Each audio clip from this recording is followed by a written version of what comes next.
अभिशप्त भवन यानी कि हॉन्टेड हाउस, ऐसे भवन में द्वेष, कपट, छल पनपता है। पृथ्वी का ऐसा कोई स्थल नहीं हो जो कि अतीत में शमशान ना रहा हो।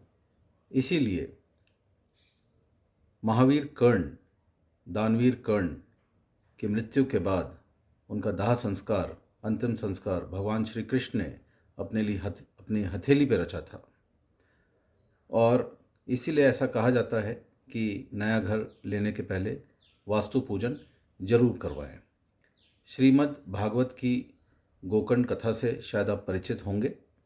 राजा हरिश्चंद्र ने अपने भवन में भागवत कथा कराई थी और उसका कारण ये था कि उनकी असमय कोई मृत्यु ना हो जाए।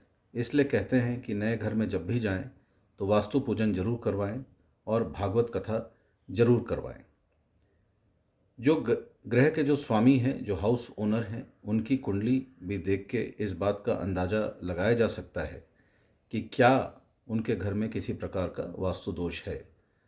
अगर ग्रह स्वामी यानी कि घर के जो स्वामी हैं, घर के जो ओनर हैं, हाउस के जो ओनर हैं, उनकी कुंडली में चतुर्थ या अष्टम स्थान पे ऐसे कुछ कंजंक्शंस हों या युतियाँ हों, जैसे कि सैटर्न केतु, सैटर्न राहु, मंगल केतु, मंगल राहु, तो ये इस बात का सूचक है, ये इस बात का इंडिकेशन है कि शायद उनके घर में कोई वास्तु दोष हो।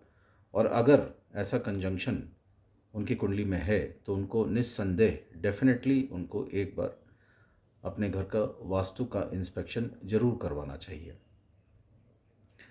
ऐसा भी माना जाता है कि जिस भवन में आप नए निवास करने आए हैं, हो सकता है पहले जो आपके रहते थे या उनके भी पहले जो रहते थे कोई ऐसी अनहोनी हुई हो जिससे कि किसी की आत्मा भटक रही हो या कुछ उसमें नेगेटिव एनर्जी हो। इसलिए हमेशा ये याद रखें कि कभी भी जब भी नए घर में जाएं तो भगवत कथा जरूर करवाएं, वास्तु पूजन जरूर करवाएं। कुंडली में नीच का चंद्रमा हो तो कभी भी किसी भी नए घर का शिलान्यास रात के समय, शाम के समय कभी भी नहीं रखा जाता है। ये वास्तु का नियम है। ये भी ध्यान दें कि जिस ज़मीन में घर बना हुआ है, अगर उसका नॉर्थ एक्सटेंडेड है यानी कि लैंड का जो नॉर्थ की डायरेक्शन में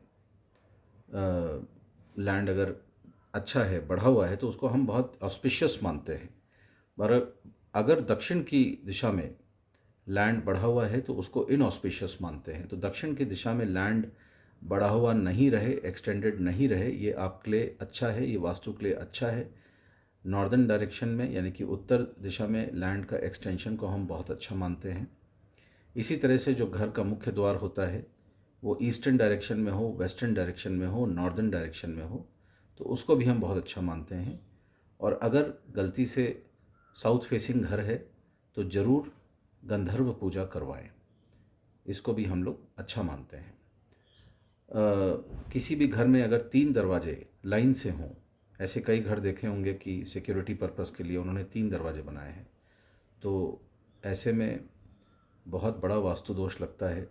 जो घर का तीसरा दरवाज़ा है उसको बंद कर दें। 3 दरवाज़ों में कभी भी प्राण की ऊर्जा नहीं होती है, एनर्जी कभी भी डिसिपेट नहीं करती है। तो इसलिए ये कुछ सूत्र याद रखें और घर बनवाने से पहले भागवत पूजा या वास्तु पूजन जरूर करवाएं। अगर आपको भी वास्तु कंसल्टेशन या हॉरोस्कोप रीडिंग चाहिए तो आप मुझसे 9742881188 पे आप मेरे से संपर्क कर सकते हैं। Thank you.